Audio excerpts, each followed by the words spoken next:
sense of the word. I'm not an emotional impression. Is that your impression? No. Mike Wallace, Ayn Rand, 225-1. I've practiced it all my life.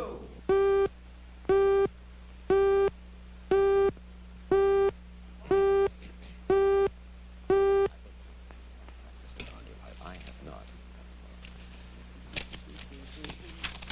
I'm curious. Coming up, better not talk.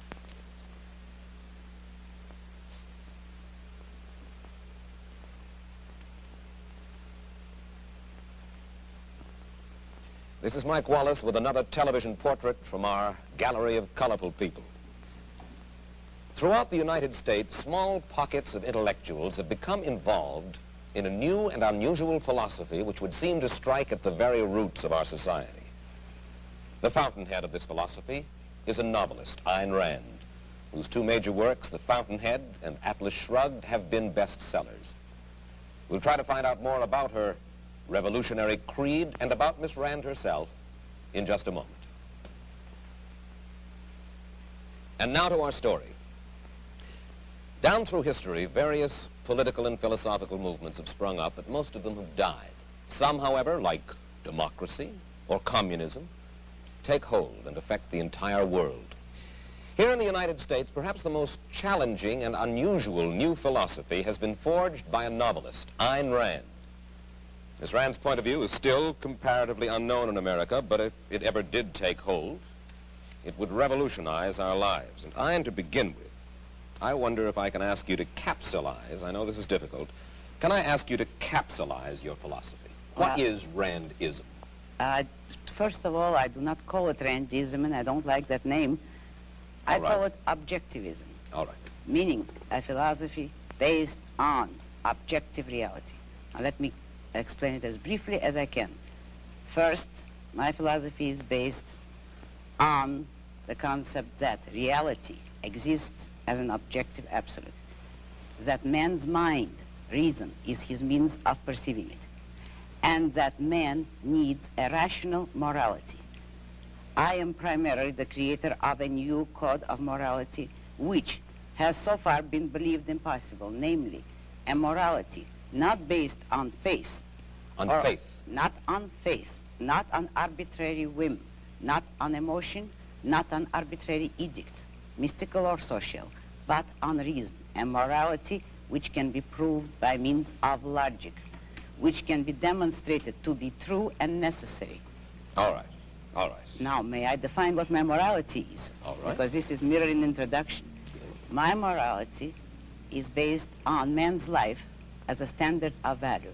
And since man's mind is his basic means of survival, I hold that if man wants to live on earth and to live as a human being, he has to hold reason as an absolute, by which I mean that he has to hold reason as his only guide to action, and that he must live by the independent judgment of his own mind, that his highest moral purpose is the achievement of his own happiness, and that he must not force other people, nor accept their right to force him, that each man must live as an end in himself and follow his own rational self-interest. May I interrupt now? You may. Because you put this philosophy to work in your novel Atlas Shrugged. That's right. You demonstrate it in human terms in your novel Atlas Shrugged. And let me start by quoting from a review of this novel Atlas Shrugged that appeared in Newsweek. It said that you are out to destroy almost every edifice in the contemporary American way of life, our Judeo-Christian religion, our modified government-regulated capitalism, our rule by the majority will. Other reviews have said that you scorn churches and the concept of God. Are these accurate criticisms? Yes, I agree with the facts, but not the estimate of this criticism. Namely, if I am challenging the base of all these institutions, I'm challenging the moral code of altruism, the precept that man's moral duty is to live for others, that man must sacrifice himself to others, which is the present-day morality. What do you mean by sacrifice himself for others? Now we're getting to the point. One moment. Since I'm challenging the base, I necessarily would challenge the institutions you named, which are a result of that morality. All right. And now what is self-sacrifice? Yes, what is self-sacrifice? You say that you do not like the altruism by which we live. You like a certain kind of Ayn Randist selfishness. I would say that I don't like is too weak a word. I consider it evil. And self-sacrifice is the precept that man needs to serve others in order to justify his existence, that his moral duty is to serve others. That is what most people believe today. Well, yes, we're taught to feel concerned for our fellow man, to feel responsible for his welfare, to feel that we are, as religious people might put it, children under God and responsible one for the other. Now, why do you rebel? What's wrong with this philosophy? But that is what, in fact, makes man a sacrificial animal. That man must work for others, concern himself with others, or be responsible for them. That is the role of a sacrificial object. I say that man is entitled to his own happiness and that he must achieve it himself, but that he cannot demand that others give up their lives to make him happy. And nor should he wish to sacrifice himself for the happiness of others. I hold that man should have self-esteem. And cannot man have self-esteem if he loves his fellow man? What's wrong with loving your fellow man? Christ, every important moral leader in man's history, has taught us that we should love one another. Why, then, is this kind of love, in your mind, immoral? It is immoral if it is a love placed above oneself. It is more than immoral, it's impossible.